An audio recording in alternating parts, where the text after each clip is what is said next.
Hey everyone, in this video we'll talk about deleting photos on Krea AI, the mobile edition, in this case Android.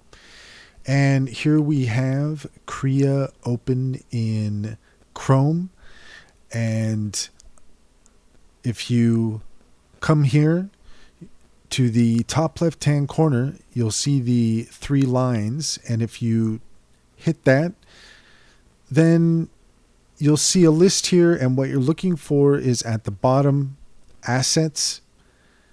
If you click that, you're going to see all of your photos that you have created here on Krea in this list.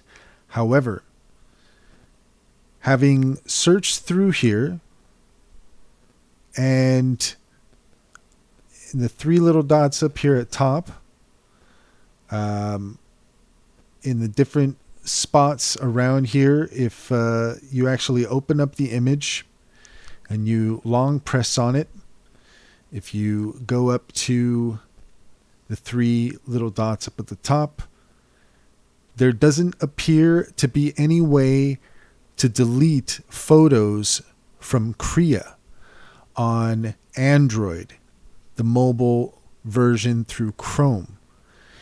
It is possible that you can do it another way, but at the very least with Android, it does not appear that at this moment you can actually delete your photos from Krea on mobile. You're going to need to do it from a desktop.